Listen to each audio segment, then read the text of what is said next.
Got it. Welcome, sir.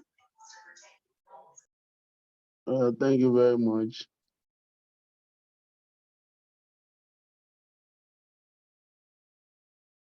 Just a moment, I'm trying to share my screen.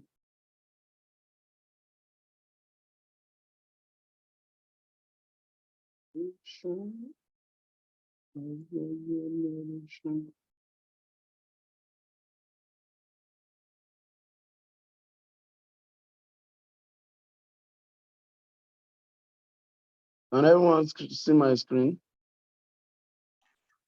Yes, we can, sir. Okay. Okay.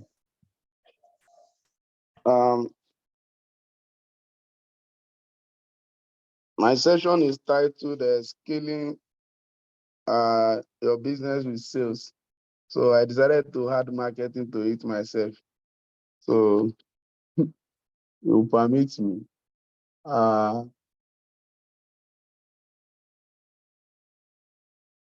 Yeah.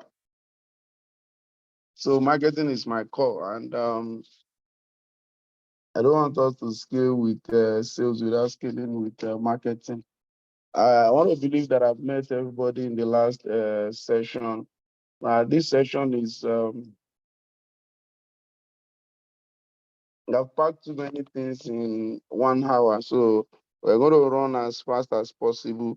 If at any point you think that I'm going too fast, please, you can just indicate that I stop. You can ask a question. Though we'll take questions at the end, but I don't mind that you ask questions so that you don't lose your thought process as the class progresses. So, like I said, the session is called Scaling Your Business with Sales, and I felt that marketing goes along with sales, so better that we have the two together. I will skip my introduction as I have my introduction as part of the class. So I will need us to cooperate with me in this class. And one of the things that I require is that we have interaction like it's an in-person class. I know it's difficult to have us on mute at different time, but we can manage. What I'm going to require as we start is that I will require that 1 or 2 people act as volunteers, and I would like you to introduce yourself in 1 minute. Introduce yourself in such a way that you will sell yourself so good, everyone will be willing to buy what you are selling for a premium. Imagine you presenting your business to a prospective venture capitalist, to a prospective client, to somebody that can take the business to another level. So I'd like you to introduce yourself. There's no pattern, there's no style. Just feel free to introduce yourself whichever way you feel like, but make it impactful, make it in such a way that people can remember you, make it in such a way that there's something special about you that, oh, this is a brand that I would desire. So if I have volunteers, you can please raise your hand, but I would like to take 2 or 3 if we don't mind.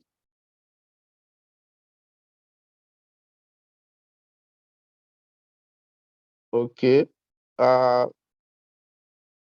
We'll start with Mrs. Badejo.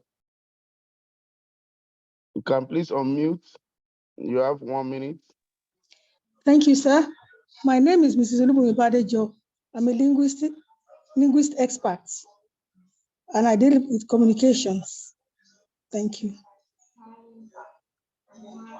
Thank you, My major Mrs. area is French, German, Hausa, Yoruba, Igbo. These are all the areas which we do translations and interpretations. Thank you.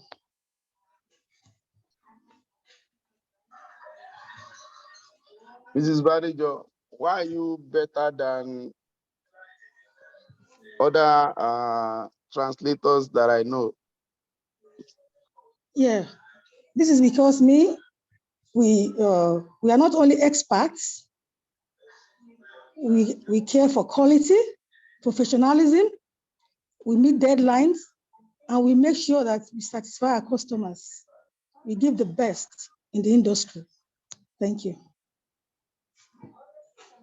Thank you very much.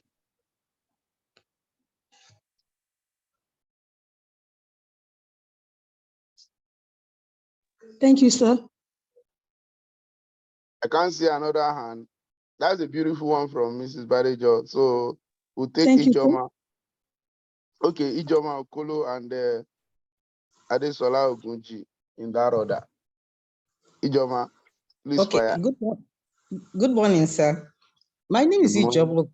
I run a retail outlet which deals in jewelry. Indeed, we dress you up the way you want to be dressed. You know, we all have different way we want to look. So we help you achieve that look so that when you go out, you're confident that you're looking your best. Thank you, sir. That's beautiful. Adesoji. Hi, good morning. My name is Good Adesola morning. Ogunji. I run Desi Delight Treats. At Desi Delight Treats, we make the tastiest treats, cakes, pastries for your occasions and events. We make moist, tasty cakes, beautiful designs, neat, and we deliver on time to make sure occasions successful. Thank you. All right. We'll take gift and Gbemi will be the last. Good morning, sir. Good morning, everyone. Good morning. Yes, sir. So my name is Gift Daniel. So what I do is we source for original palm oil, non-adulterated, and then we package them in a neat environment and distribute to our customers. And we know that palm oil is one essential foodstuff that we need in the house. Every home needs it, and getting good palm oil has really been an issue. So I could remember going to the market to buy palm oil, and I got one, and when I got home, the food I prepared, I couldn't eat it, so I trashed it, and both the food and the palm oil was a waste. So what we do is that we go into sourcing for non-adulterated palm oil that has good taste, that will not give health issues to our customers when they use them. So we try our possible best to give them value for their money. And we also assure our customers that when you buy from us and you don't like what we give you, we refund you back your money. So we give you value for what you pay for. We make sure that what we give is the best palm oil. Thank you, sir. Thank you very much. So finally, we'll have Gbemi. Okay, thank you, sir. Good morning, everyone. My name is Ojo Lakpe Olugbemini Shonde.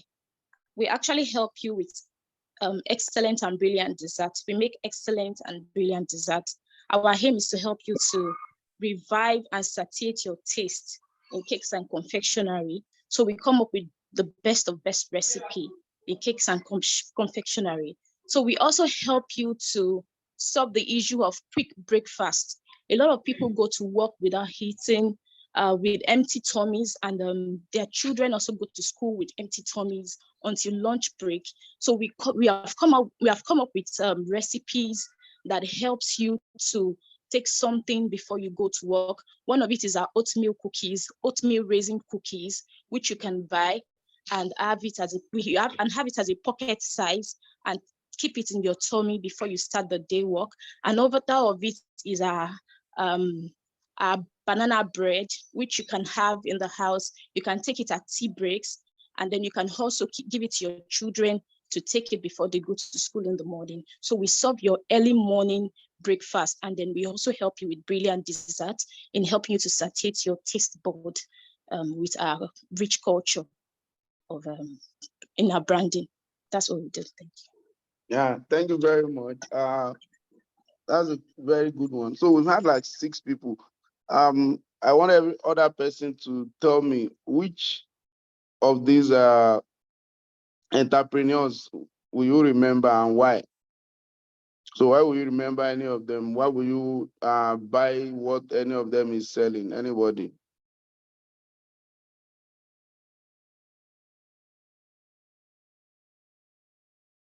Quickly, quickly, quickly.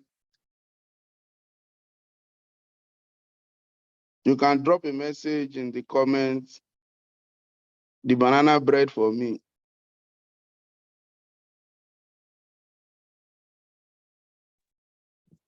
Good morning, everyone. My name is Ayo. I think I remember the palm oil seller, not just because she spoke last, just because she narrated which problem she's helping us to solve. Thank you very much. Yeah, I like that. And I like what so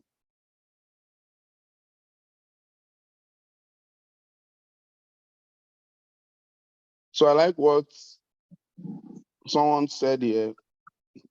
Palm oil, she showed us the benefits.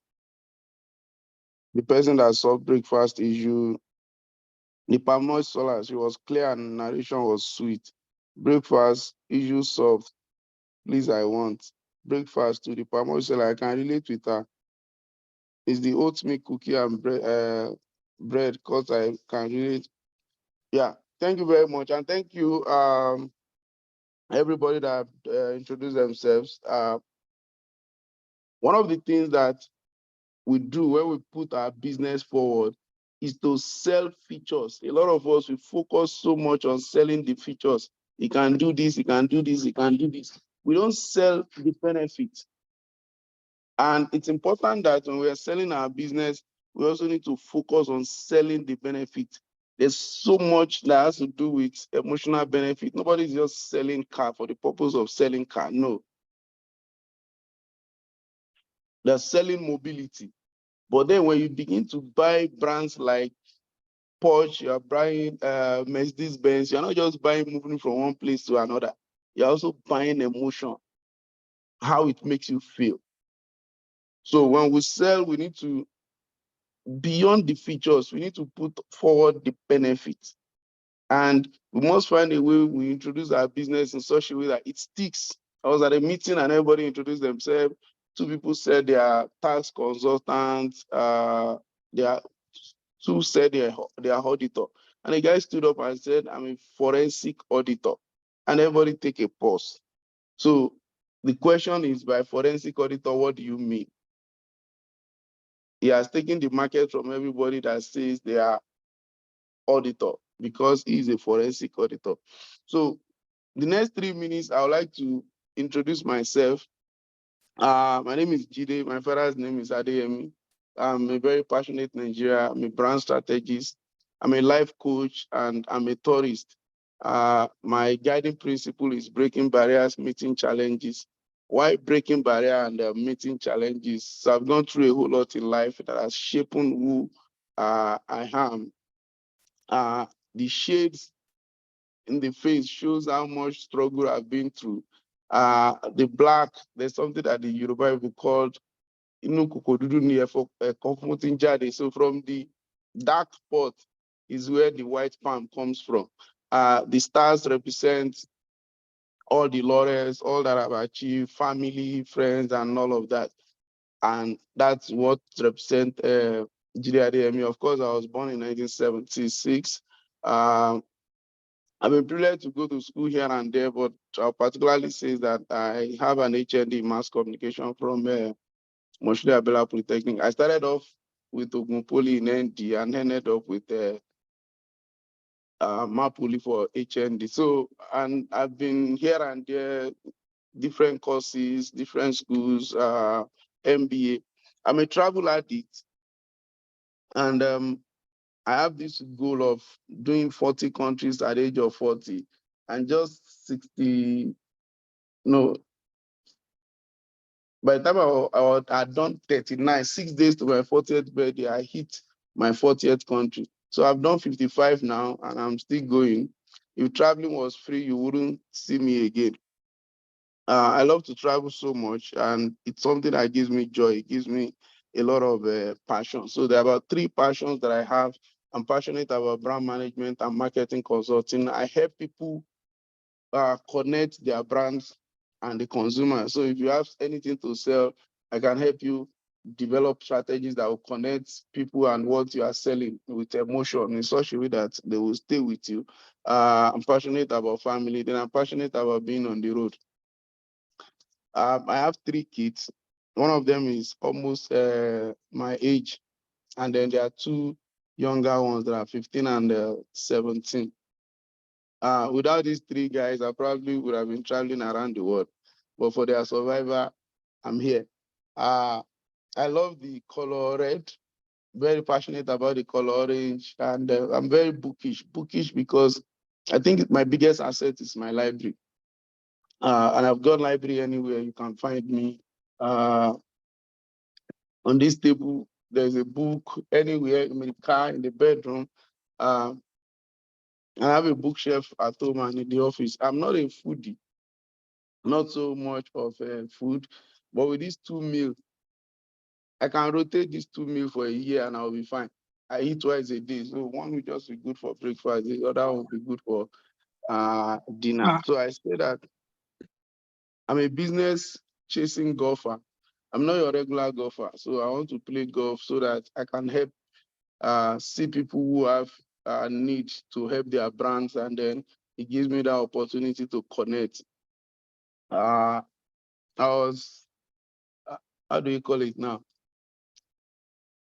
I had a failed attempt at politics. I wanted to represent the people of Ibadan, Northeast and Southeast Federal Constituency at the last election, but they were not fortunate enough to have me as their candidate. So I love adventure. Adventure is what prompts my adrenaline, and I can do. I've done all sorts of adventure, swimming with dolphins, swimming with all sorts of animals, being on the back of an elephant, uh, taking picture with a sea lion, doing all sorts of extreme sports, playing with what do you call it now? Lion. Okay, my children call it cub. But I've had the experience of a proper lion last month. I love adventure so much. It just takes me anywhere. And of course, I share the attribute of the animal called eagle. Eagle symbolizes power, transcends, freedom. It's the only bird that can fly without flapping its wing. It's the only bird that can fly and look straight into the sun. I lead an organization called Big and Bold Africa. It's a group that does integrated marketing communication, whether digital, outdoor strategy, sales force management, which we call Fit Force Academy. So my mantra is big, God family, big and bold. So this is Jide Adeyemi. My question is, what will you remember about this brand, and why would you buy? You can just drop your comments quickly. We started the class and I want to run very fast. So why will you buy this brand? And what is that thing that strikes you about the Jide Adeyemi brand? No, I appreciate all the clap. Okay, so adventure. Somebody says adventure. So I request quest for knowledge and adventure, passion, boldness. I love traveling, the fun part. It's always interesting that nobody remember the God part. So you have the conviction that I can deliver good results. As someone that loves travel, it's your quest, family oriented, means you have a hard rock, solid foundation. Wow, you are bold and fearless, willing to. Now, do you realize that everything that is said in this introduction, I didn't put it there. Everything that everyone is saying, they were not things that I put. I didn't say that I'm fearless. I didn't say that I love to try new things. I didn't say that I work hard as much as I play hard. I did not say that I'm courageous. And those things comes out of the introduction. What am I? Why is this like this? It is because the way you present your brand, the way you present your services matters a lot. It's so much that when you present it in a very good way, people also begin to give meaning to it. They begin to also look for even the intangible. You know, when the person talks about breakfast, you don't have headache again. So you don't have to bother. You don't have to. So part of the benefit means that you don't have to wake up very early to enjoy our service. So someone does German in translation. At the same time, the same person will do Hausa and Yoruba. So if you have an audience that does not understand English and the speaker is German, then we can have not just doing English interpretation, but then local language interpretation. So the benefit for this is that everyone can be part of your program without being left out. So as long as you can sell the benefit, as long as you can create a picture in the mind of the people, then you are able to put your business out there. So the explorative part means that you are flexible and easily adaptable. So somebody said they can't hear again. So I love brand managers. They are like fathers in the business world. They can make or mar your business. That's what I like the most about you, sir.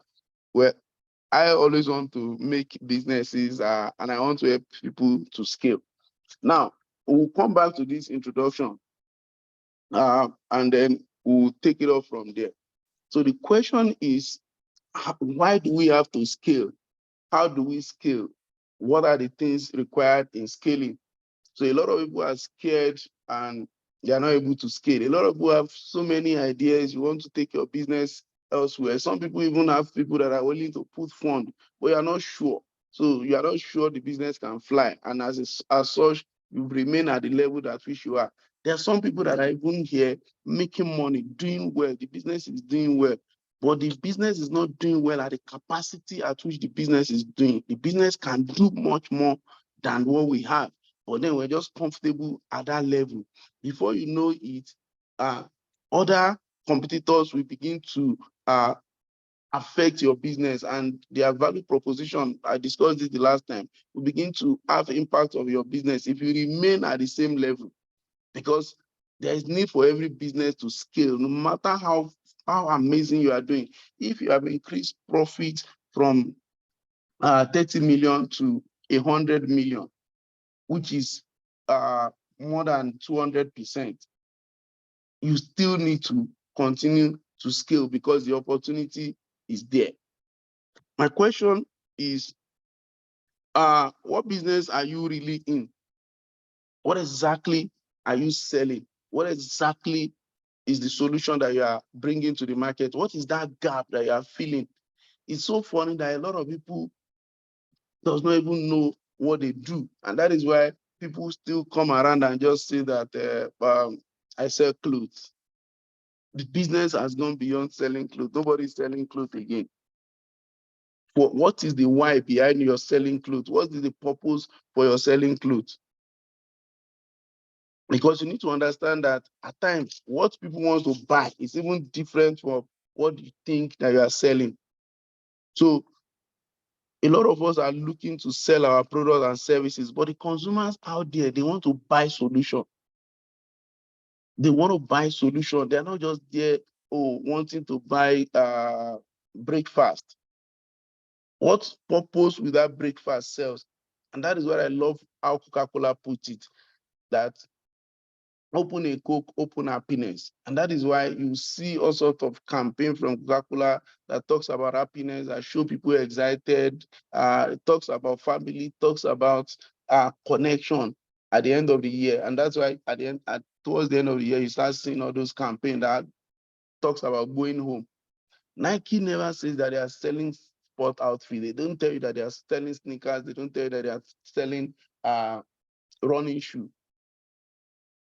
What Nike is selling is to accelerate your performance. And that is why they talk about just do it. Every damn day, just do it. They want to be that brand that motivates you to succeed. Starbucks is not a coffee company that so many of us look at. Starbucks says that they want to inspire and nurture human spirit, one person, one cup, and one neighborhood at a time. And that is why people go to Starbucks more like every morning, let's just hang out. So at Starbucks, there's Wi-Fi, you can come and walk. At Starbucks, there's newspaper, you can read a paper. So it is not just, and they break it down very well. Talking about cup half full, we have always believed in the power of connection, the spirit of humanity that ties us together, that binds us no matter how distant we are. But even though we are apart, we have never been closer together. Starbucks has always believed in the cup half full. So when it's time to reconnect, we'll call out the names again. This was a campaign that Starbucks did towards the end of lockdown. So that if you have missed that connection, we are asking you to be ready to come back so that we can connect. If you know your why am I in business? Why am I here? What do I want to put out there? What solution do I want to provide? If you know that, you will sell highs successfully to the Eskimos. It's very cold there, but they will buy your highs because you understand what it is that you are selling. You understand that you're not just selling food. You are helping people with quality diet that can help their life. So what does it mean to scale? For me, to scale simply is setting the stage to enable and support growth in your organization. When you want to scale, what you are doing is you are setting that agenda for growth. And it is the ability to grow without being hindered. It requires a whole lot. It requires planning, it requires funding, it requires sales strategy, marketing strategy. It requires the right system, it requires the right process, you require technology. In some place, in some situation, you require partners, you require more resources to scale. But the whole essence of scaling is because you want to set a stage that enable you to grow without being hindered. We want to increase revenue faster, in a faster rate than cost. And there's so many ways we can adopt technology in our operation when we want to scale. So businesses that are able to add revenue and increase their operational demand while maintaining the same cost or even lowering cost, they will be able to scale successfully. What do we mean is that if you can keep your cost at the same rate and then you are able to get more revenue, then you will scale. But then a lot of people try to mix what does it mean to scale? What does it mean to grow together? They are not the same thing. There's a thin line between growth and scale. If anybody have an idea what you think is the difference between growth and scale, you can please put it in the chat box. Growth is absolutely different from scaling. Growth is what everybody desire. Scaling is what everyone require. We all desire to grow, and it is very good for us to grow. But if we begin to look at it in a different way, all of us will want to scale.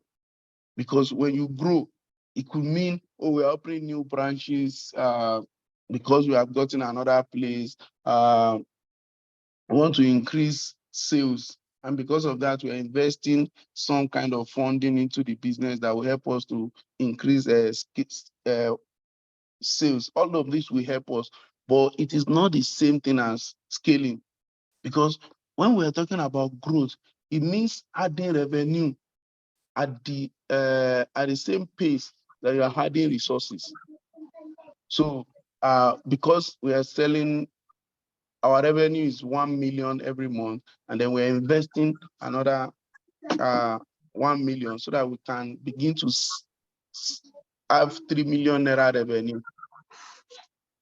But when we are scaling, it means that you are adding revenue at a much greater rate than cost. So we increase our profit, and while increasing our profit, we're not putting in so much. And I'm going to break it down before we dive into sales and marketing. So growth is important. Growth is us having more money, adding more revenue, but it requires that you have to put in a lot of money to be able to grow. You have to increase capacity and what have you. But when we are scaling, we are adding more money to the business, right? But we are adding revenue at a greater rate than cost. So if for growth, for example, I put in another million in the business so that we can make 2 million.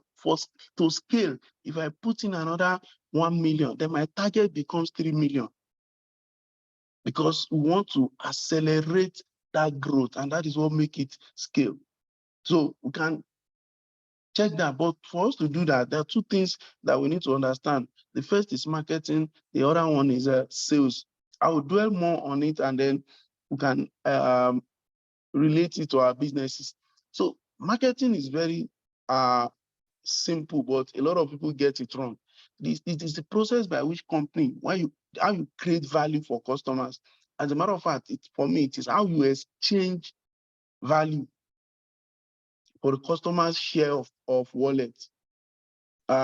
It is a function for every organization, like the process of creating communication, how you deliver value to customers, for managing, how you manage customer relations, how you put your brands out there, how you promote your business. It is, as a matter of fact, putting the right product in the right place at the right price at the right time. At the right place means that you understand your target audience, you understand where they buy. At the right time, you know the timing, and then you understand the right price. Like I always tell people, a lot of people want to sell, the value you are selling is the fact that, oh, it is more affordable. No. If you are selling value, it is not more affordable. It is at the right price. As a matter of fact, there's a challenge that has to do with pricing. When people says, oh, I like it, but it's too expensive and what have you. You need to increase value as against reducing price. Now, sales, on the other hand, is exchanging goods.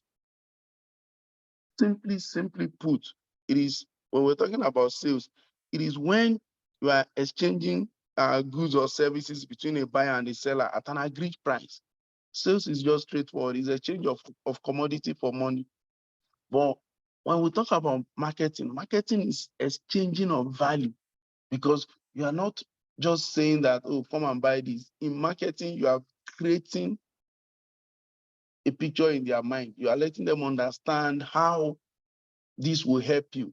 You even make it desirable. You put it there that people, you create aspiration for what it is that you are selling. And it's important that when we're doing sales and we're doing marketing, these two must come into play. Of course, we can talk about the difference between sales and marketing. The approach is different. While marketing have broader range of activities, sales is direct. So marketing does all sorts of emotion, talks about a lot of some form of creating interest, building something around it. Sales is just direct. This can do this for you. Now, if you're doing sales, the strategy is simple. You profile the prospect. You find the ideal customer. Of course, you sell them solution, not generic product. Breakfast is not just breakfast. Palm oil is not just palm oil. And I love what the person that talks about retail, I think that was Ijoma, that helping people to achieve their desired look. Because we are selling benefits, not features. Everybody sells features, but benefits is different. That is how we begin to love the person that is selling palm oil. A lot of people have amazing products. They have positioned it very well, but they can't find the right market. And I tell people that let's use a basic startup person. The right channel for you might even be as simple as your WhatsApp, what do you call that? WhatsApp status. There are so many people that have reached a lot of people with their WhatsApp status than Instagram and what have you. Because when you are doing WhatsApp status, you are talking to the people that you know, the people that know you. They already have an idea of who you are. That is why they can see your status. So it becomes very fast to sell. So how do we find the right market?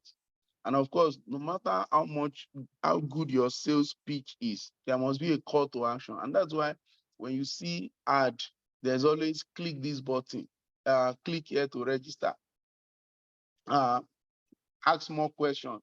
It is all call to action. And don't ever leave without closing a sale.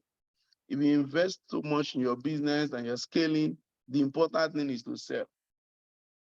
So how do we sell? I'm sure a lot of us will understand this image.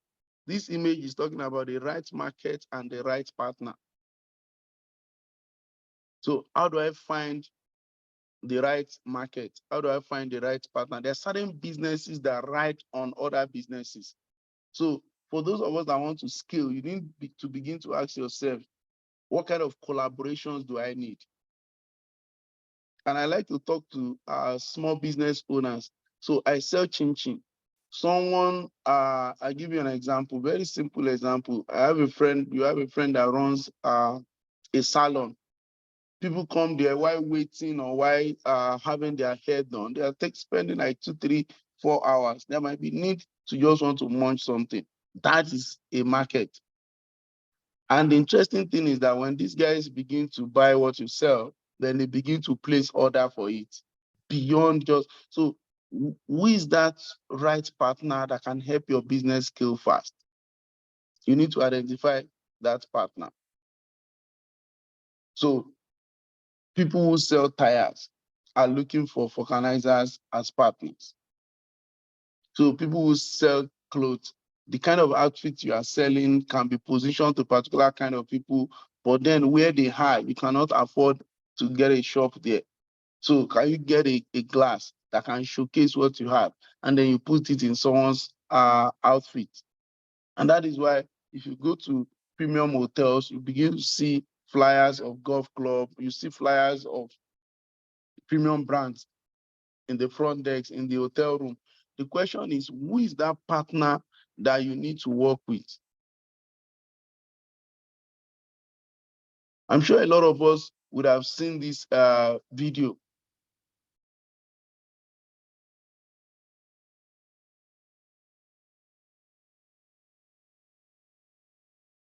Just a moment.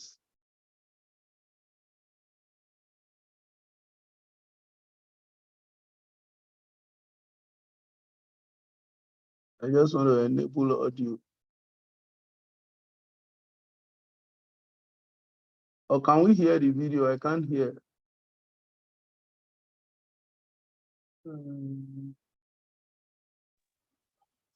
Can't hear.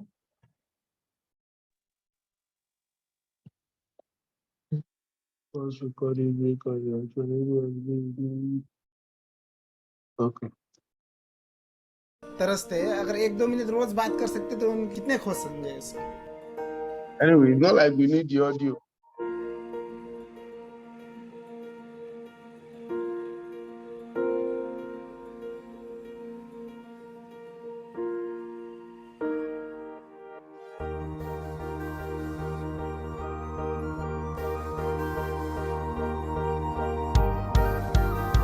To save time, the story here is about Coca-Cola trying to sell value to some laborers, or put it as factory workers in the Middle East. They come to Dubai to work, as an example, and then they find it difficult to connect with their families back home.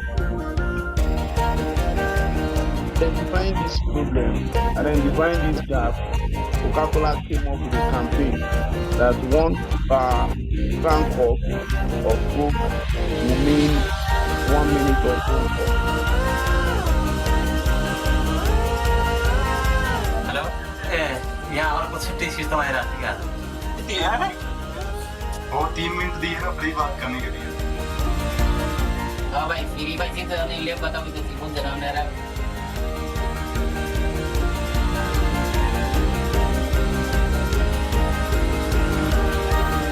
അതുകൊണ്ട് ഒരു cap ഞാൻ വീണ്ടും കരുതി അതുകൊണ്ട് തന്നെ വീണ്ടും ഞാൻ ഈ ക്യാപ്പ് ഇട്ടിട്ട് വീണ്ടും എൻ്റെ ഭാര്യയോട് സംസാരിക്കാൻ ഞാൻ ആഗ്രഹിക്കുന്നു भाई के साथ तो मैं जुम्मा का दिन किया बात और आज फिर किया तो वो बहुत खुश हो गया बीवी गुस्से में थी तो और मैंने नए नंबर से बात किया तो कुछ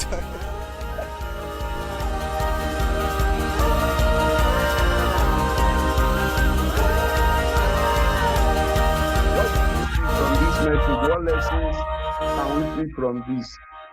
I understand it's great concept, it's impressive, it's wow. But what are the lessons we can get from this? Quickly. Enough of great concept, I know.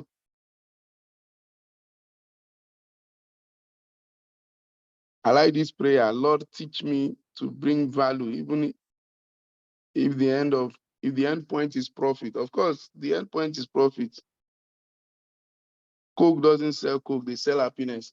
One of the lessons from this video for me is that, do you realize that these guys who think it is expensive to make calls does not think it is expensive to buy Coke? Because to make call now, they need to now buy Coke. And then they have to, the more you buy, the more call you can make.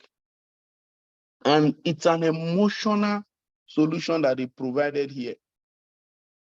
So helping people to connect with family.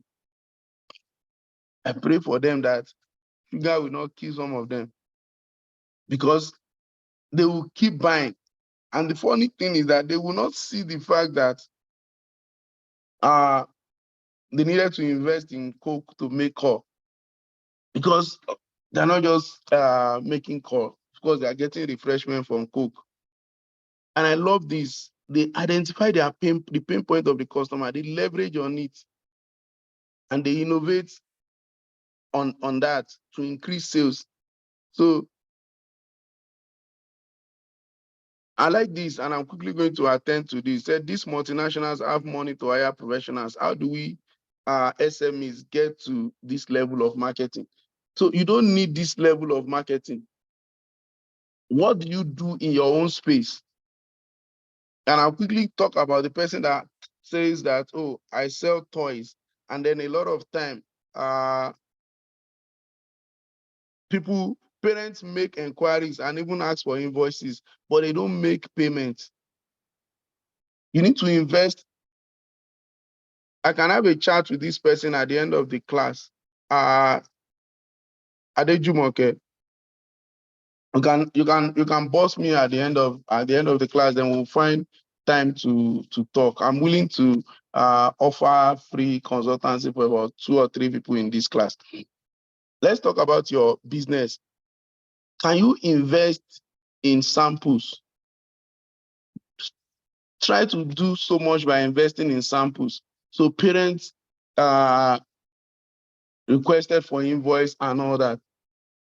You might have to do a lot of work in terms of going to this parent and say, oh, I'm going to leave this with you for 2 days. I'll pick it on my way back from church tomorrow. And by the time you come to pick it, the kids are crying. Because the essence of living it with them is to allow the kids to sample it. Immediately they sample it, they don't want to leave it. And for those selling kiddies toys, we have to move from just toy now to educational toys. So that at the end of the day, you can say that it's not just something for them to play, but they also learn while playing. Some of these people, you can decide to visit them and then come with these different kind of toys, so much that they will be confused as to which to buy. And you know, kids will say, oh, you can have this. I want this. I want this. I want this. I want this. By the time kids are saying that they want this and they want that, the parents are even confused as to which one to buy. Kids, you need to play on the children. The parents are the one that with the purchasing power, but the children, they have what is called pestering power.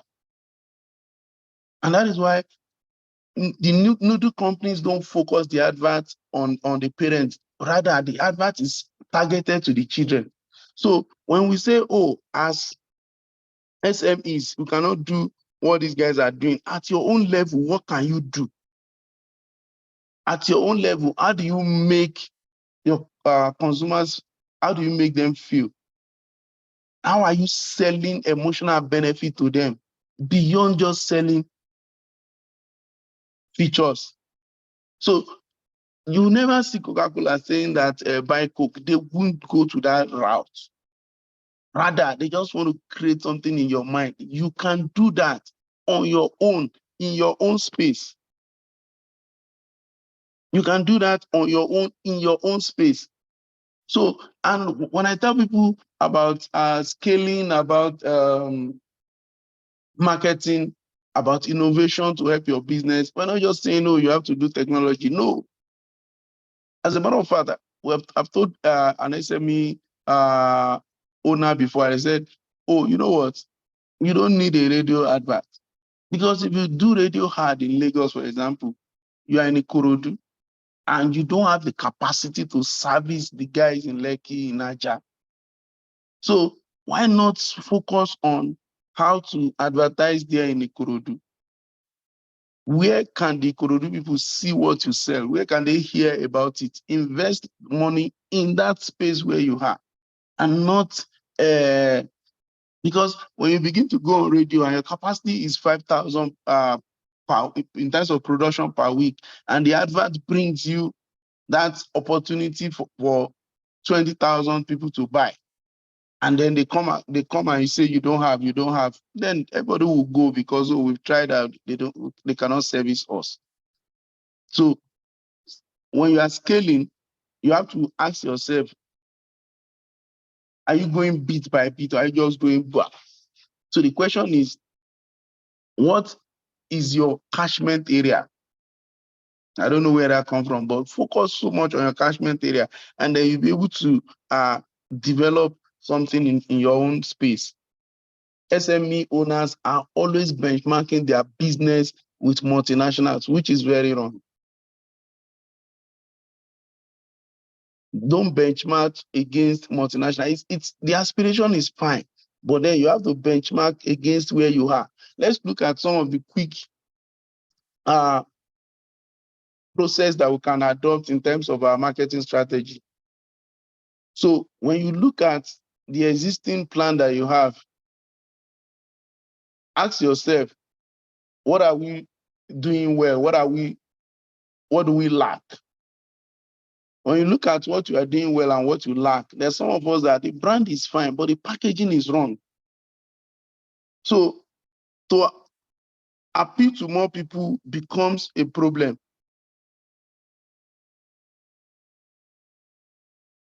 When you then ask yourself, what exactly are we selling? What is the value proposition? Sit down, take your time to design a value proposition, and ask yourself, will I buy this if someone else is selling this to me? Then determine your marketing goals. And when you are doing your marketing goals, don't do the same marketing goals as Coke. Let me tell you one of their sales strategy. At some point, they decided that you cannot go a kilometer without getting a Coke. And that's the strategy that one of the biggest churches in Nigeria adopted, where you will see the church on every street. So much now, you can see 2 of the church in a 4-story building. That was the Coke strategy. They want to be everywhere. Oh, I said 1 kilometer. They want to be in every 100-meter space. So if you have that kind of strategy, can you achieve it?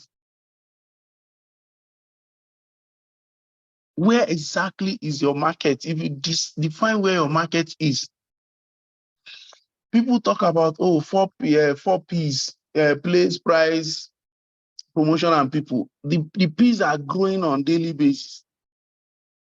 So we are moving into the product. We are moving into the physical environment. We are even talking about the process. So ask yourself, what is this product that I'm bringing to the market? What kind of design, what kind of technology, what is the usefulness, how convenient it is? Particularly for everybody that sells online here. Your business has gone beyond what you are selling. How you even deliver it matters a lot. You know, I tell people that delivery guys will kill some business because you have promised, oh, it will be delivered to you at 10 a.m. and at 10 p.m. it has not been delivered. The question is, what convenience comes with it? What kind of value? What is the packaging? What quality? Have you asked yourself, why is it that people go into ShopRite, buy a 1,000 naira stuff, but then they can fling the nylon? There's a certain emotion that comes with carrying that nylon that shows that you have also gone somewhere to shop. The nylon can be just something ordinary, but they were intentional about it. They are very, very intentional about it. So the question is, where are you selling? Are you doing retail? Are you doing wholesale? Are you selling online? How are you delivering the service? There are a lot of us here that if you get the permission, and I don't know if this permission is, this is allowed. If you have the permission, have you seen people, they just, after service, they just open their trunk and then they are making sales. People sell as much as ₦1 million in 2 hours. The question is, what kind of place of worship do you go to? Are there people who will be willing to buy where you are? And then what is the price? Is it at the right price? Price is a conversation that I love to talk about. You know, a lot of time we look at price as what we can fight with. Oh, I'm also reducing price. I'm giving you 20% discount. See, when you begin to sell value, your price will be your price. Nobody goes and price a Mercedes Benz. You don't go and price it. It is the price is the price. And check the guys that sell luxury brands. They can add 1 or 2, but the price does not change. And the question is, how are you promoting it? What kind of offers are you giving? What kind of advertisement? So it's good for everybody to do billboard, but even your margin, can it afford a billboard? If you spend money to put billboard all over the places, will the margin cover for it? Will your OPEX be able to carry it? So what kind of partnership are you looking at?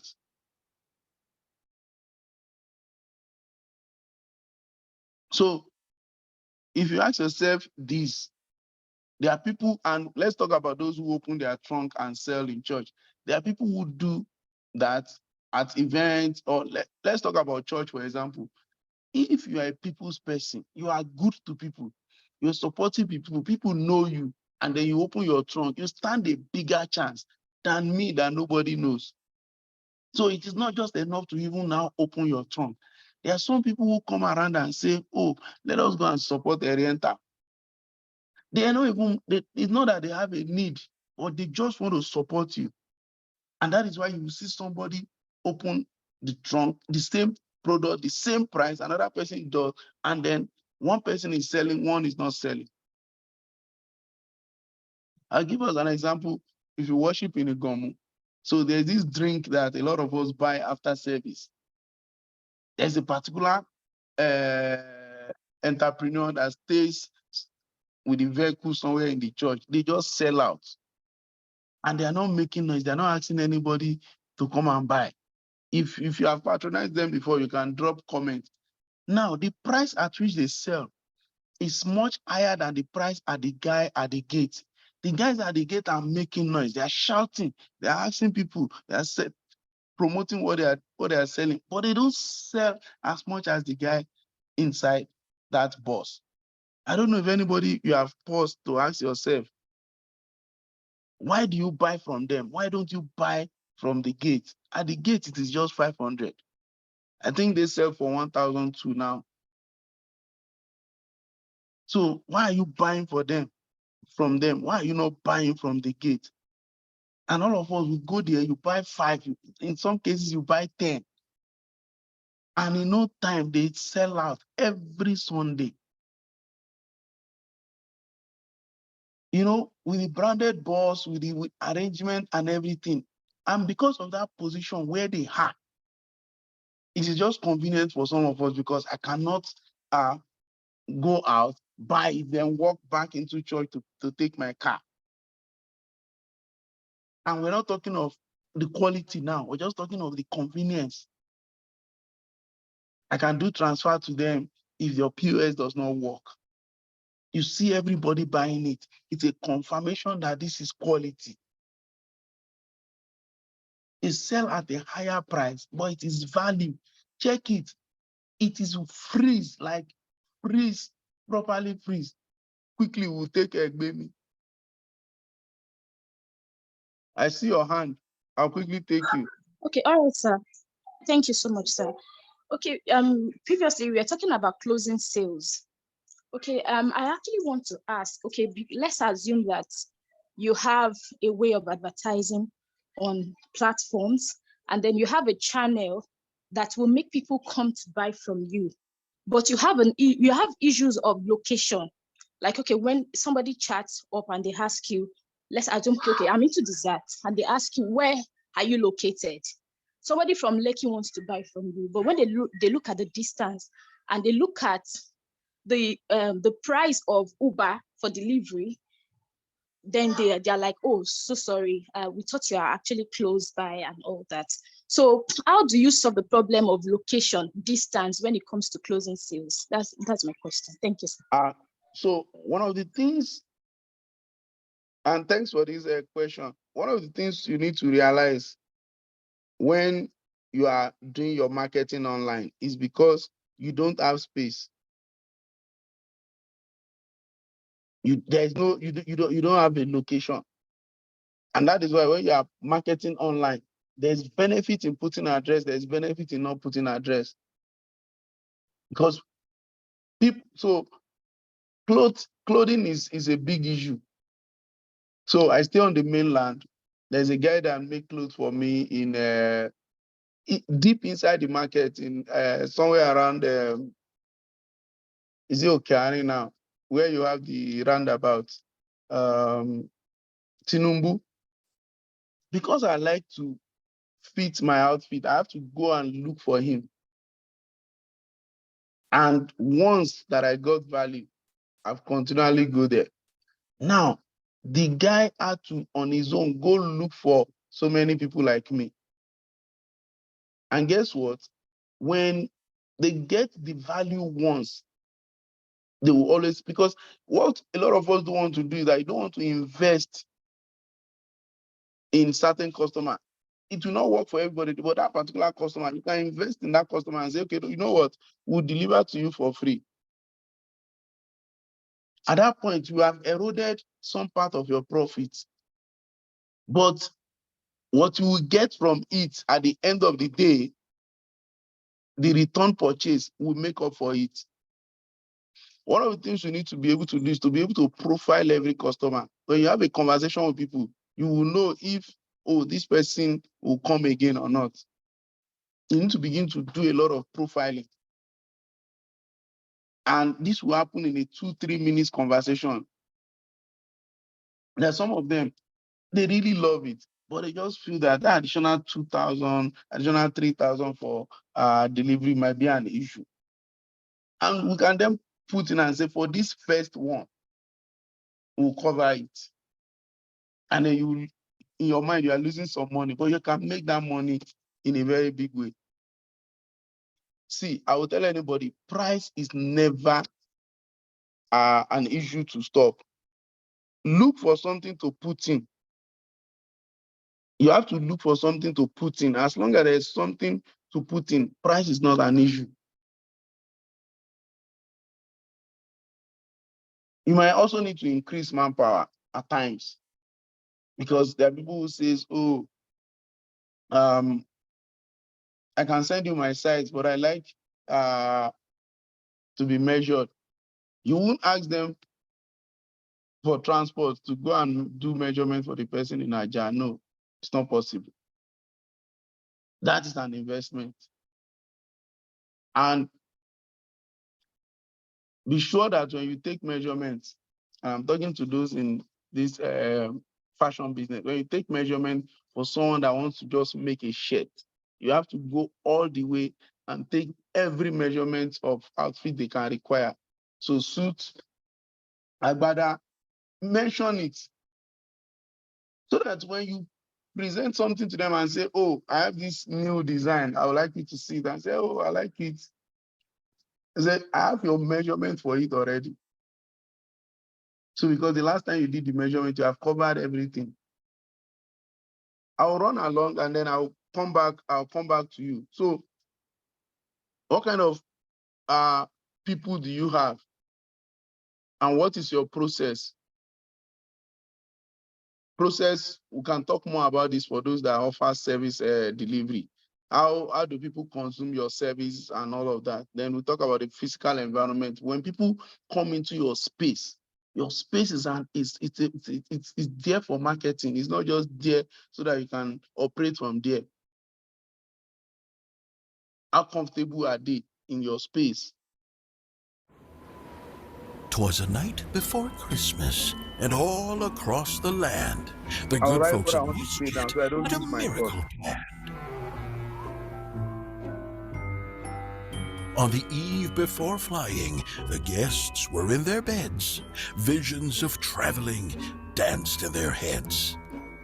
While out on the runway, something secret had arrived. It was left in the lounge. 'Twas a Christmas surprise.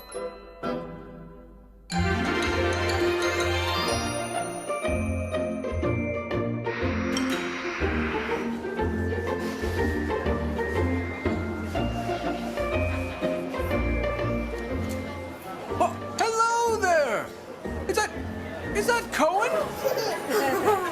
What are you looking for Christmas this year, Cohen? A choo-choo train? Ho, ho, ho! A classic!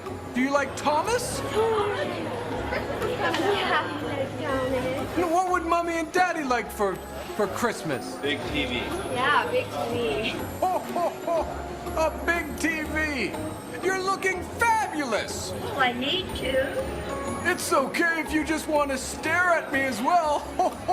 What I need is new socks and underwear. An Android tablet. Is that William beside you? And Cameron? Some Santa boots. Stocking stuffing store. While the guests told their Christmas wishes to good old St. Nick, WestJetters took notes and got ready to shop quick. It was a great rush with the 2 flights in the air to get all those presents. Not a moment to spare. Sleigh bells ringing, there's children singing tonight. Lights are bright, I know it's a beautiful sight. Snowflakes fall in the world, it's snowy and white. Santa's coming to town, he's coming tonight. Let's get it. Christmas cheer and celebrations all across the line. This time of year of expectations, waiting for the man. Thanks for flying with us at WestJet. Sit back, relax, and enjoy the rest of your flight. Happy faces were all so merry and bright. Santa's coming to town, he's coming tonight.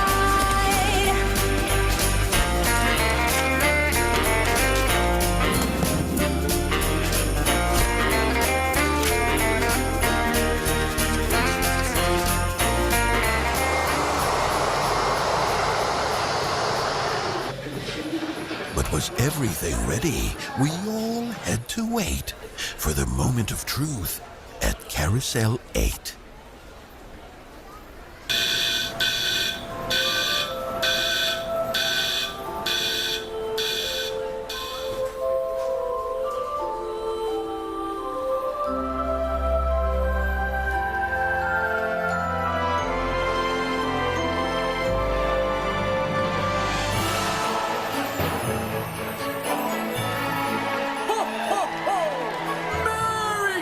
Merry Christmas!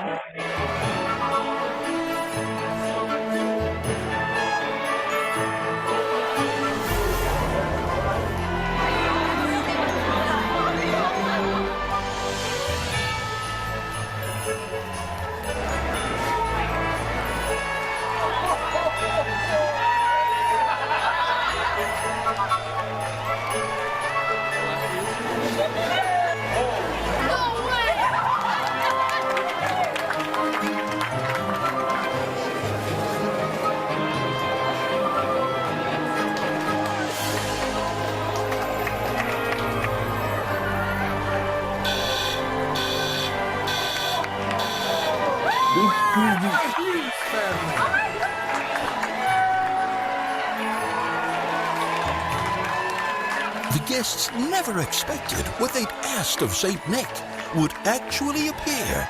It was all quite a trick. A WestJetter would say it was more than mere So, fun. Kusman, what did we see in this ad? When we all This worked video, as what one. do you see? We'll give Santa the last word on this most special night. Merry Christmas to all, and to all, a good flight. Ho, ho, ho! So when I talk about and let's talk about the person that says, oh, we don't have the kind of money that these guys have. You don't have to do what they are doing. What can you do in your own space for your own consumers? But before I go further, so let me just quickly ask once again, what did you see in this video and what lessons did you see here? I want to believe these guys, they will not fly any other airline. They are sold out to this airline because they created excitement in a creative way. The question is, how creative are you in your own space? And I like the fact that you're asking yourself, what extra can you add to delight your customer? It could be something very simple that you can add. Think, take time to think about it, brainstorm, talk to your customers. What are they looking for? It's not every December that you give us jota, every December that you give us diary. No. It's not every December that every Christmas that you send a bottle of wine. Ask yourself, what is that? Let me put it in a way. What is that thing that you can do? It is beautiful, but then it's not just aesthetic, but it is functional. I don't carry wallet. But when somebody gave me this wallet with my name, for some reason, I started carrying wallet.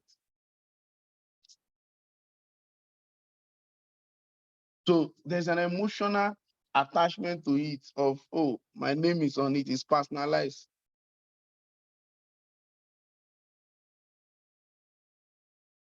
So the question is, what extra can I put there? How can I get my customers excited? Because when you tickle the customers, you will lock them down. And the essence of this for me is not just, oh, you get them excited once. No, locking them down. How can you lock them down and they stay with you? It's very important for you to be able to lock every customer down. And I'll just add this before we close and take questions, that it's also important when we're doing this that we understand what brand positioning is. So when you're doing your marketing plan, you're doing your sales plan, put in mind something that is called brand positioning. the way you want people to see your product in relation to other products available, either within the same product class or across the classes.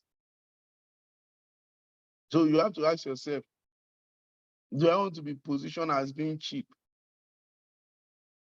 When they give it a nice word, they call it affordable. It is still cheap. Do I want to be positioned as being a luxury brand or high quality? Do I want to be positioned as friendly? If you understand how to position your brand, then it becomes easy for you to sell. Okay, so I'll put all the videos in one. I'll put all the videos in one drive, and then I will share with our class coordinator. Now, if you are doing positioning, the first thing is that you need to understand the ingredients that make up positioning. The target audience, what's your brand name, your source of business. Source of business is just the broad classification of the market where you operate. And I will use an example to do this. Point of difference is very important. What is your unique selling proposition? What stands you out from everybody? And I was talking about reason why. The question is, what is your reason why? Why the brand is justified to lay claim to that point of difference? And I'm going to do an example. Then we have an assignment. Yes, now I've seen how to do free consultation for 2 people. So I'll ask the class coordinator that to share the assignment that people sent to me. Those who are able to send their own, maybe between the end of day today, will stand a chance. Now, the positioning statement is the process of positioning your brand in the mind of your customers. It also refers to your strategy, how the brand is seen. That's simply what makes up your positioning strategy. And we'll look at an example here. To children between 2 and 14 years who require nourishment and their mothers in the ABC socioeconomic class, Cadbury Bonvita is a cocoa-based food beverage. That's the source of business that offers a unique chocolatey taste and mental and physical growth in children. That's their point of difference. Because of its malt taste and high vitamin, mineral fortification is the reason why. I'll take it again.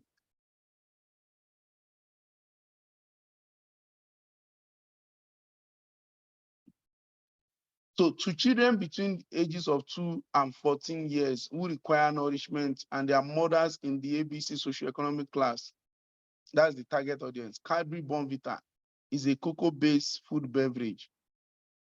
Cadbury Bonvita is the brand name. It's a cocoa-based food beverage, and that is the source of business that offers a unique chocolate taste and aid mental and physical growth in children because of its malt taste and high vitamin mineral fortification. The question is, what is your own business? What are you selling?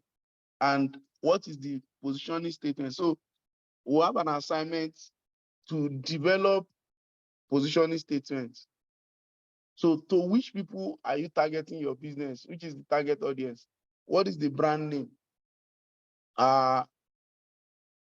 It is a XYZ.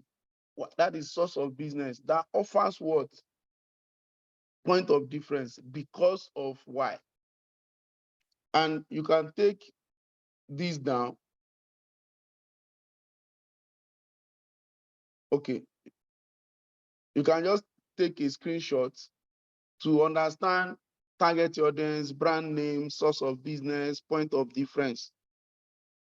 So point of difference is that thing that separates you from everybody, is what makes you tick, is the reason why you are better. It's the reason why we'll buy you as against buying It's the reason why we'll buy you instead of buying competition. And the reason why, the reason why is the justification that you lay claim to that point of difference. So you're not just saying, oh, we are the best. You are the best because. So if your point of difference is convenience, so it is convenience because of what? If your point of difference is emotional, it is for what reason? So I'll send message to the class coordinator to share with me what people have, and then I can look through it, pick 2 of them that I like, that understood what we are talking about. Then we can have maybe a 30-minute session with such 2 of such people, of those people next week, to look at in details what are they doing, and then discuss how they can do it better. If you position very well, it will set you apart. And until you are set apart, you cannot scale. We have seen businesses that move from Lagos to Port Harcourt and they're not doing well. We've seen businesses that expand, and we are now in Lekki, we are now in Bariga, we are now in Ojodu. And we have seen businesses who scale. Some of them are even in the same place, but they've increased revenue exponentially.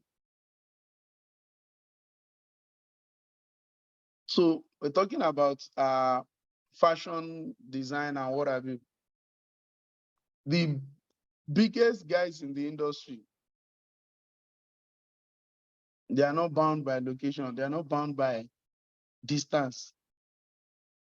They're in Lagos and people come from Abuja to enjoy their services. People come from all over the place. There's a guy that make outfit for me, very good. He's somewhere in Mowe Bafu. And I tell him, I said, you're educated and you make very good outfit, but you don't have any online footprint. There are some guys, they like to say that, oh, the wristwatch is from why? They tag where they get the wristwatch from. They tag who make the outfit. So you are very good, they cannot tag you. So they are losing that emotional benefit because they want to show off and tell people that, oh, my clothes is made from XYZ person. But then people cannot click on the person. So it takes something away from them. I don't know why people do those things, but if that is what they want to do, give them that opportunity, because they will help you. You will earn free advertisement from such people. So if nothing is setting you apart and you don't have any point of difference, then nothing has happened. And when we scale, I've worked for a bank before, and we help them to scale. It was at the beginning of my career. I enjoyed being part of it. It was an amazing campaign, trying to sell the impossible. And then people rush into the banking hall, but the bank does not have the capacity to service those people. And after you have told them that cars will run on water and XYZ will happen and all of that, the people came, but they do not have the capacity to service them. They don't even have the technology to service that huge number. And then customer service become a challenge. So after you have scaled, all of this strategy have worked for you. It's important that we please fill the attendance sheet, everybody. So all of these had worked for you, but then your customer service is not good. So it's a good product, but service is bad. So how do we begin to now put as much effort into customer service? How do we begin to get customers satisfied? Because a lot of time, it is not just about the product. The product is good. What you are selling is amazing. But your interaction is just not nice. Mr. Smith? After sales, nobody can reach you. There's no support that we get from you after making sales. So how do you go the extra mile to make the consumer feel good? I think it was in this class the last time that I was mentioning about an hospital.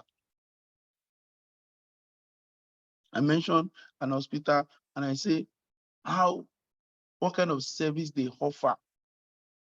And then the doctor goes ahead and call you 2-3 days time, asking you how do you feel and what have you. I pray for sound health for everybody.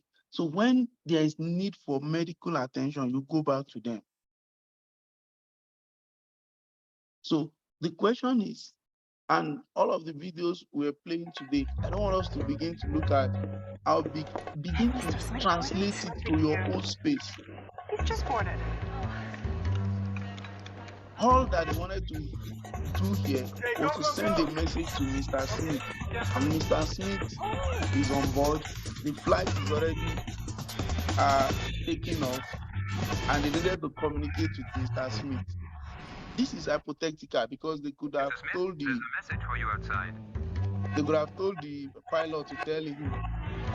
But they went ahead and said, Mr. Smith, there's a message for you outside. It's a boy. Okay, I should quickly explain point of difference. Point of difference is what separates you from everybody. What makes you different from every other person. So Mercedes-Benz is rugged. Chances of accident is minimal compared to other brands of vehicle. Now, Mercedes-Benz emotionally give you this sense of luxury, gives you this sense of an important personnel. So Mercedes is not just taking you from one point to the other. No, it gives you comfort. And that's why when you check inside, what you have there is different from what you have from every other brand. The point of difference is because it is not like just every other car. It's not for everybody. It's for important people.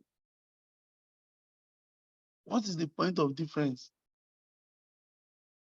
of a Range Rover to my RAV4? It is class. It functions better. So point of difference is that thing that sets you apart. If you look at all the quick service restaurants you have in Nigeria, there's a point of difference. So there's a point of difference that you see from a particular, and I'm not going to mention any name. When you go there, the environment is more comfortable. So they are known for their chicken. I don't like that one that you put flour and whatever. So the original chicken is what I go there for. You can sit in the environment and just feel good. You can read the story about the business on the wall. It gives you comfort. And the point of difference is also because it's an international brand. Nigeria has forced them to do jollof rice, but that is not what they are known for. So, and that's a very good example. They came and realized that there's a gap. Okay, you guys like rice.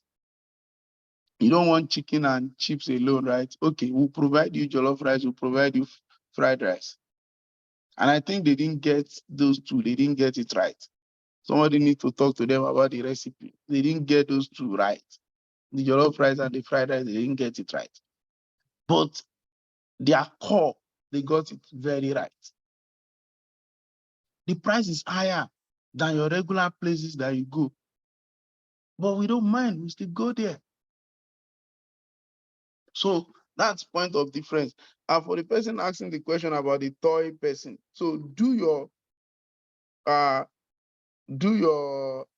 assignment. If you do the assignment, you stand a chance of being one of those that will get the consultation. And because we use your business as an example, it's easier for us to take it further. Now, reason why? The reason why is that why is the brand justified to lay claim to the point of difference? So let me talk about Jide Adeyemi as a facilitator. So what I tell people is that I'm not just passing across information. I give you excitement in my class.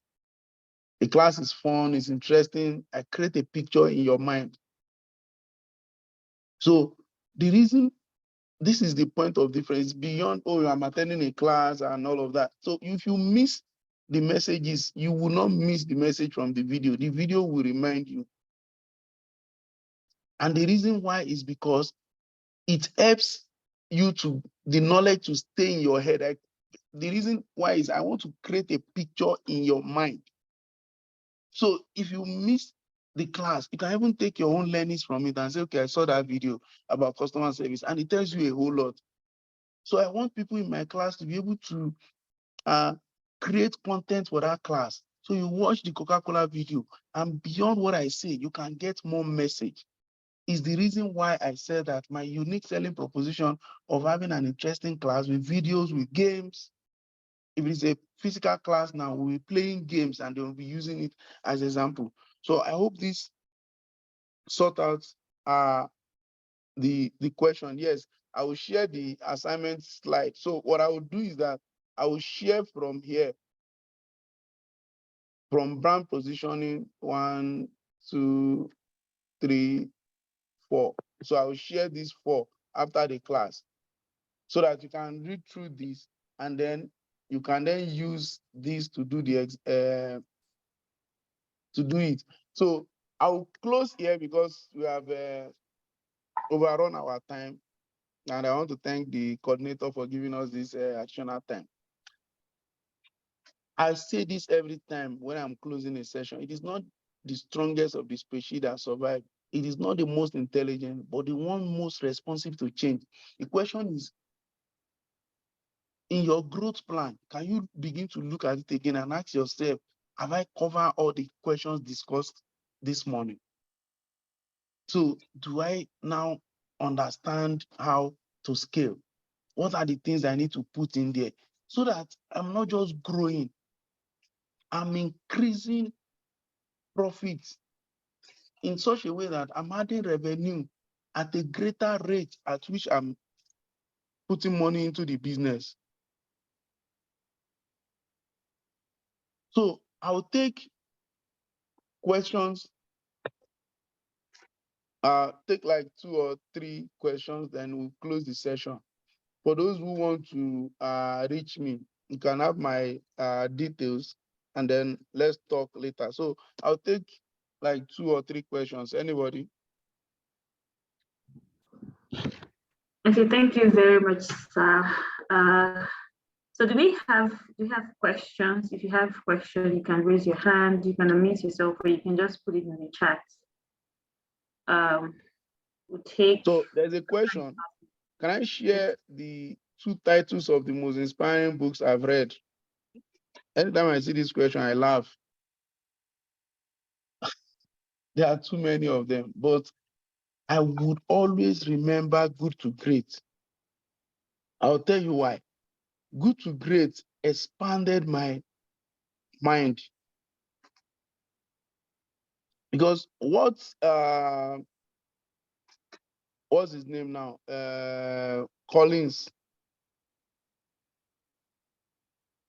What Jim Collins did for me in Good to Great is to make me understand that I can be better than this. And I have that picture in my mind. I can tell you everything about the book. You know, talking about mind mapping, you know, there's a whole lot that the book does. There's a part where I was talking about breaking free from plan B, talking about discipline techniques. There's a whole lot.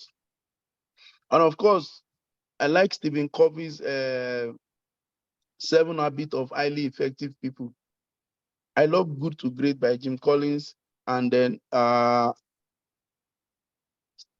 Stephen Hart Covey that talks about 7 Habits of Highly Effective People. It helps you, you can relate with these two, and it can help anybody. But I have tons of books. My books that I like the most are, okay, my books that I like the most are books on marketing, the books on sales, the books on national development, because I read everything. And that's one interesting thing. You know, the reason why some of us read everything and anything, I want to know something about everything.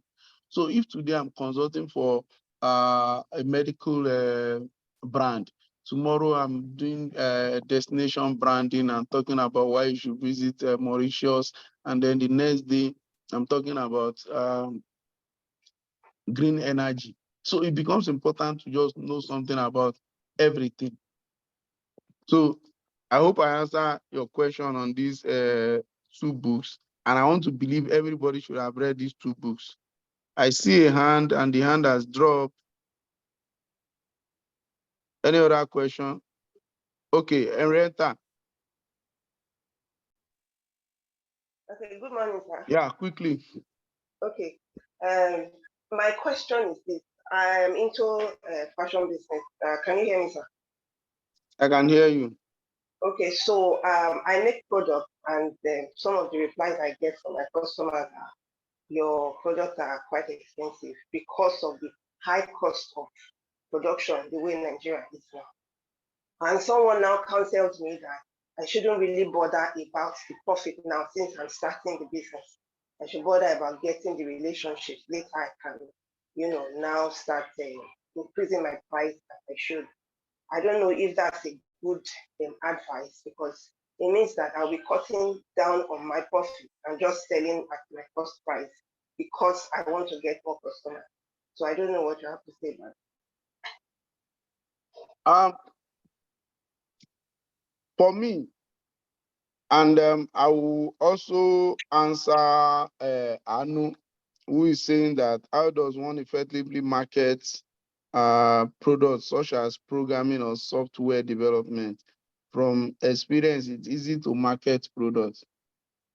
I'll come to you. Now, when people dwell more on price, you need to begin to offer them benefits. You need to begin to speak to their emotional need. See, when you sell to their emotional need, you will not be focusing on just solving their problem. So you want this spec, we have it. But then price is an issue. So we need to let them understand why they should have it. Somebody once told me that if you know what keeps people up at night, then you can sell to them. And I'm not asking you to go and break into their house to know what keeps them up. You need to find what are their emotional needs. So it's the same thing as the things that we have talked about. So why you are adding the emotional need is because it goes beyond them buying the features of what you want to sell. And I will use Anu as an example. He's selling software and what have you. Now, let's take a cloud software, for example. And they have they have this need. Everybody have this need. But the question is, they are spending too much money to and it's taking too long to transfer data. They are saving data manually. But they don't have enough budget to engage your service. So you have to look at what is the emotional problem. So they are stuck with a technology that is outdated. Sorry, let me quickly deal with this person that is disturbing us.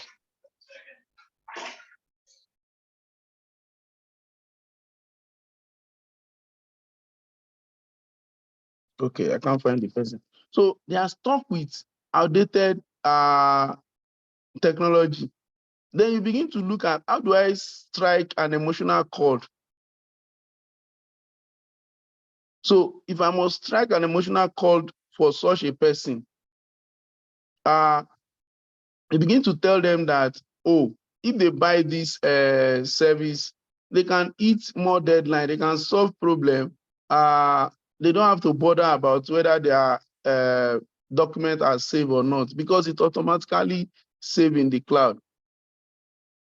And then it gives them rest of mind. So when we're talking about rest of mind, you are not selling rest of mind. But you can talk about the fact that it gives them rest of mind. So the question is, are you speaking to their situation? Are you selling to their need? What exactly do they need beyond all of this? If you establish their need, then you will be able to sell to them. See, this conversation around budget, it will never go away. And because of the environment where we are, where people bargain on everything, Nigerians will price when they come into a supermarket. There's a price tag on it, but they will still price it. So, but we need to understand value. When you know what value is, and in some cases, there are people who are not meant for you. Not every customers are meant for you, because some people, they don't have the budget that can service the service or the product you have. Because everybody see value in Lamborghini, but can everybody afford a Lamborghini? The answer is no. So if they cannot afford it, then they can't afford it. There's nothing you can do about it. But then when we begin to talk about value, value is the difference between price you charge and the benefit the customer receives. What you charge and the benefit they will get, that is value. So when we understand that we are providing maximum value, it's not every customer that is your own. Some of them will walk away. Have you even realized that the people that you spend a whole lot of time convincing, they don't do good business compared to people that you just say it and they take it. And there are two things when it comes to growth and scaling. So there's the what's it called? There's the quality and the quantity number. It's a different thing for you to increase the number of people that buy from you, or increase the number of things that a particular person buy from you. I'll break it down. Somebody buys 2 every week, and then the person increased to buying 5 every week. It's stronger for you than you have 4 people buying from you and you increase their 4 people to 6 people. So it's not everybody that can afford you. You might also be in the wrong place. You might be selling to the wrong people. Some of us need to find our proper market. If you find your proper market, you might be able to do well. And ask yourself, why do people buy? If you know the answer, you won't need to compete on price. You can sell your product for whatever price you wanted. You won't need to wrestle with the prospect over discount, over freebies. No. The answer is value. The more value the customer perceives, the less you will need to discuss price.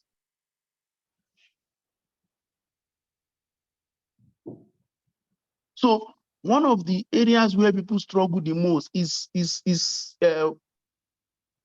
price. If I come to you and I say that my name is Jide Adeyemi, I'm the founder of Big and Bold. I'm a sales coach who help hundreds of thousands of salespeople to sell better. And one area which people struggle the most is price discussion. How do I sell my product for more? How do I get around the price objection? How do I stop losing deals to my competitors? So I have a course that has been created to answer every question. And then in my course, we'll look at how to sell on value, not just on price. I will tell you how to gather information needed to help you sell on value. I will educate you about the customer's, mind frame. And I will help you to get into their mind so that you can sell value to them. I will help you find a way to link your product or service to their need. I will help you to talk about benefit and not just features to your customers, which is where the true value lies. So come to my class, register for this course. So I'm selling you value. And if I say this course is 200,000 naira, I'm not bringing it down by 1 naira. I'm not doing that. The first 10 to register will pay 100,000. I already know that the price is not 200,000. And that is what we hear from a lot of people. I hope I've been able to help you. For the person that is selling, and I like that, I like this repetition, not everyone is your client. See, the day you identify that not everyone is your client, you stop wasting time with everybody.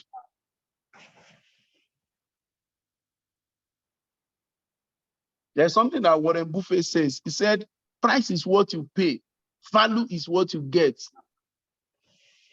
Understand the difference. Value is the difference between the price I'm charging and the benefit you are going to get. So when you increase the value of what you are selling in the eye of the buyer, then price does not become a conversation again. But we can dwell more on this. I'm passionate about the fact that I don't like it when people say, oh, you can do sales, you can do promotion. A lot of us have even undervalued our brand. There are certain customers, you'll be shocked, and they are looking at you. They want to get it, but they know that they have seen it somewhere at $300, and in their head, oh, at 750, 300 will be 200 and something, and this person is selling for 80,000 naira. They will think it is fake, and it's not fake. I don't know. So pricing strategy is a different session on its own that we could have. I'll take one more question and then we'll call it a day.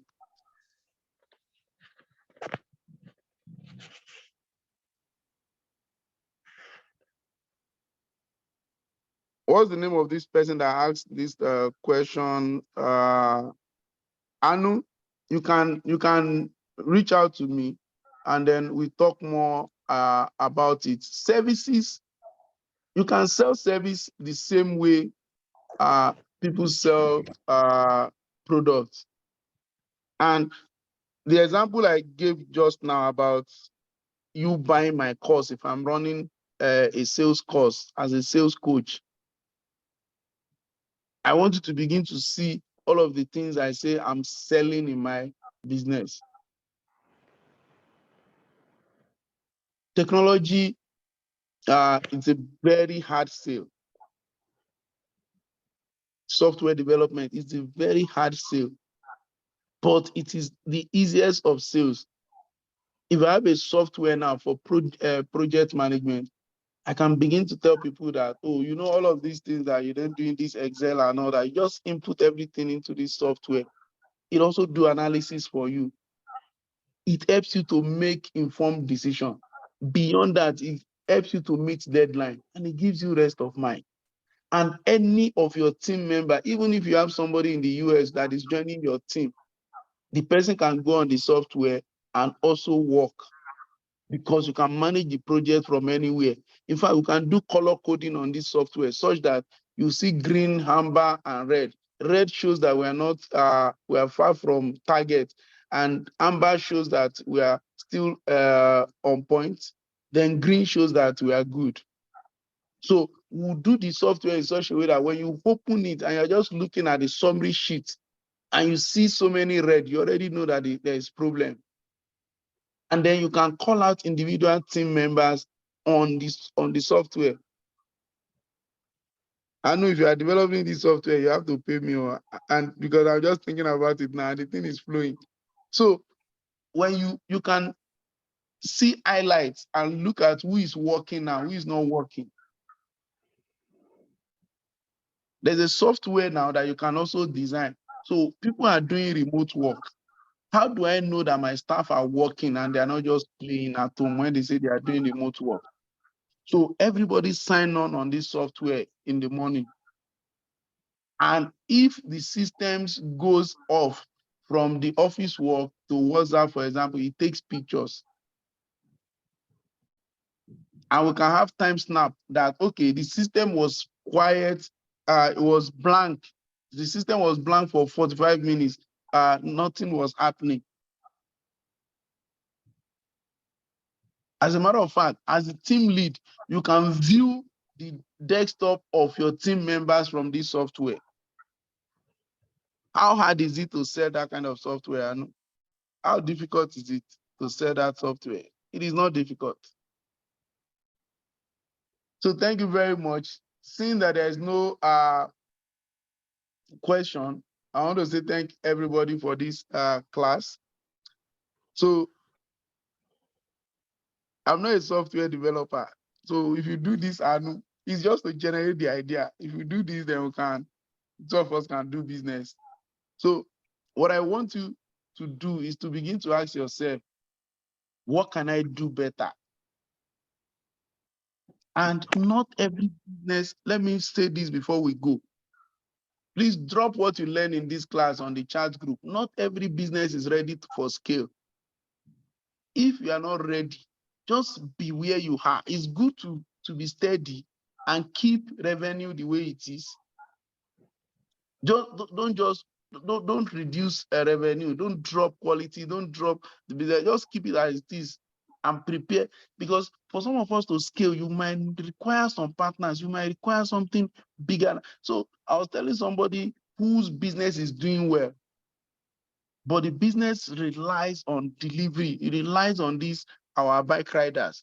And I said, the person can contact people like Anu to develop a app where you can track and the customer can also track. When people buy from you, they have to download the app. And on the app, they can see the rider. In fact, the app can help the rider do what is called journey plan. So the app will tell the rider, you have input everywhere I'm going and from where I am. And the app will say, oh, from where you are, go here first, then here, and this will be the third person. If each of them have logged on to the app will also send notification to the person expecting the delivery to say that you are on number 3. And then you can see the rider going. I'm the owner of the business who is sending. If the rider stays more than 10 minutes in a spot, I get a notification. I'm just developing this one now, I know.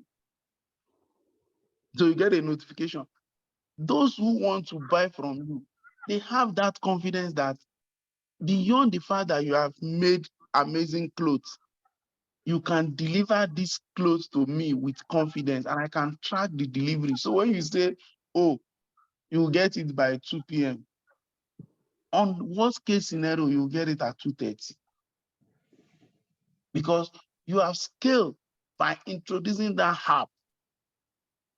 And you know the funny thing, people can even stop talking about your clothes and then they start talking about the technology. And some will buy that technology. Just that technology is what they will buy. So if you are not ready to scale, please just keep the momentum at the level at which it is.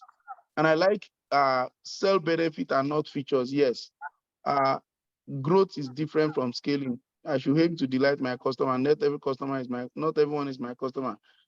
True, you might need the right partner to scale. Yes, scaling requires innovative thinking. Sell the benefit and value. Not every business is ready to scale. I need to be creative and think lesson learned. To scale my business, I shouldn't drop benefit and quality, and not everyone is my customer. Emotional need gives beyond what people buy. Innovation, creativity, and thank you very much, everybody. I hope that this will help your business. I hope that this will help you to scale so that you can impact the world, so that you can serve God, so that you can bless people.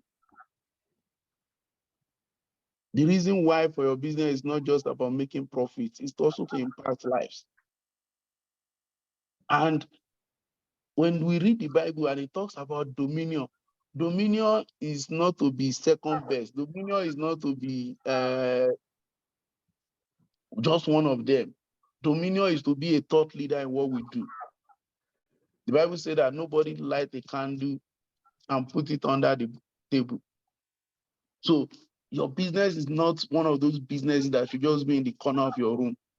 It's bigger than what you are thinking. And take your mind back to every business that started in the garage, every business that started in somebody's room, and they are global business now. That is where you belong. And I pray that God will take you there.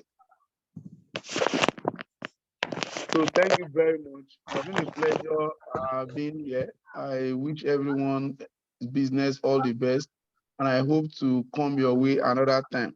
I want to thank the Covenant Capital Business School for this privilege. I'm not a prof, and I'm considered worthy to take this class. I don't take it for granted. Thank you, everybody. Enjoy your Saturday. Well, thank you very much, sir. God bless you. Thank you so much for sparing your time to facilitate the class. We are indeed grateful. On behalf of CCBS, EMP1 and EMP2 classes, we say thank you very much. Thank you, sir. You're welcome. Okay, everyone, thank you for sparing another, about 30 minutes more for the class. Please, if you've not signed your attendance, please do so. We're going to be ending the class in another 2 minutes.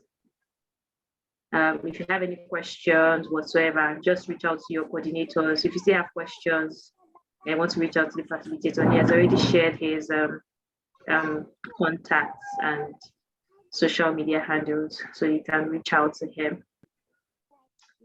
Thank you very much, sir. We're so glad to have you. Have a great Saturday, everyone.